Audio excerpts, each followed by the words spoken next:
Good morning, my friends, and I hope you're having a wonderful Wednesday this morning.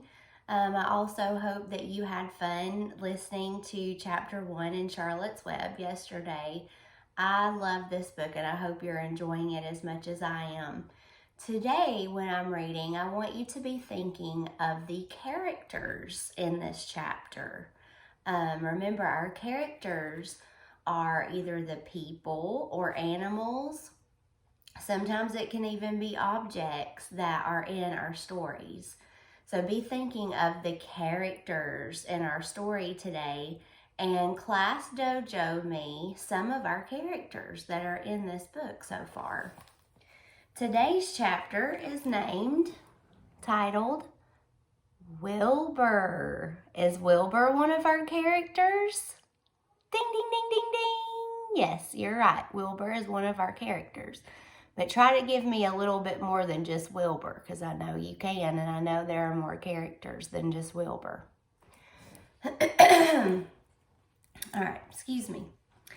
Fern loved Wilbur more than anything. She loved to stroke him. That means pet. To feed him. To put him to bed. Every morning, as soon as she got up, she warmed his milk, tied his bib on, and held the bottle for him.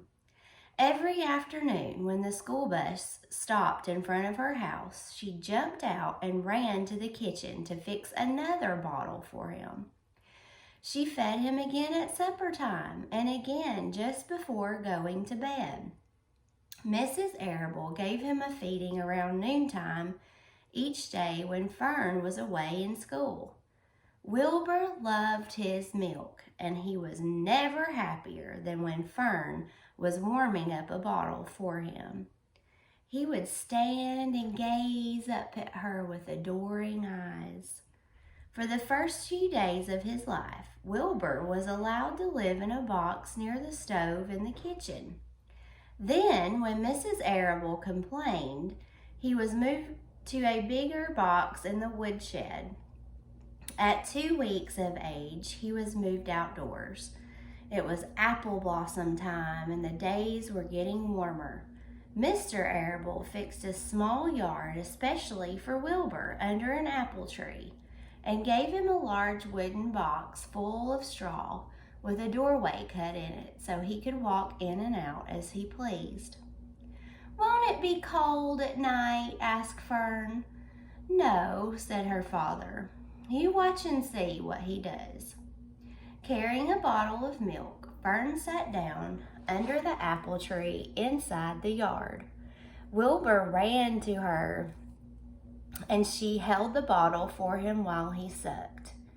When he had finished the last drop, he grunted and walked sleepily into the box. Fern peered through the door. Wilbur was poking the straw with his snout. In a short time, he had dug a tunnel in the straw.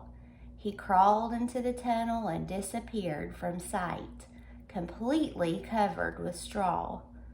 Fern was enchanted. That means just amazed what she saw. It relieved her mind to know that her baby would sleep covered up and would stay warm. You see that picture of his little house?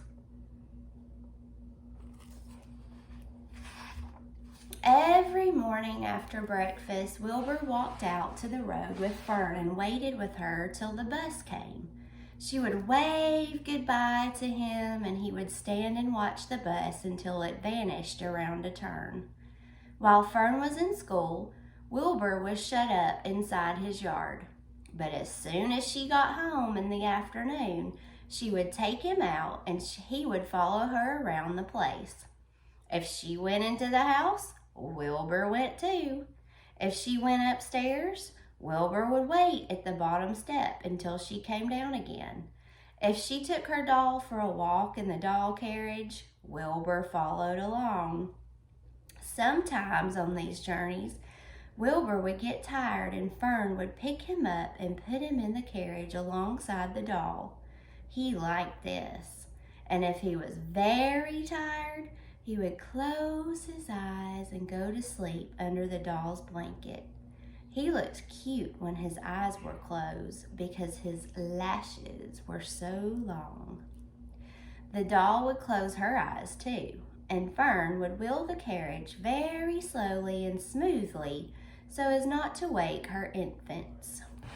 There they are. Aren't they cute? Would you like to have a baby pig to raise and take care of? Sounds like fun, but it also sounds like a lot of work to me. One warm afternoon, Fern and Avery put on bathing suits and went down to the brook for a swim. The brook is like a little river or stream. Wilbur tagged along at Fern's heels. When she waded into the brook, Wilbur waded in with her. He found the water quite cold, too cold for his liking. So while the children swam and played and splashed water at each other, Wilbur amused himself in the mud along the edge of the brook, where it was warm and moist and delightfully sticky and oozy. Every day was a happy day, and every night was peaceful. Wilbur was what farmers call a spring pig, which simply means that he was born in the springtime, like this time of year that we're in right now. When he was 5 weeks old, Mr. Arable said he was now big enough to sell and would have to be sold.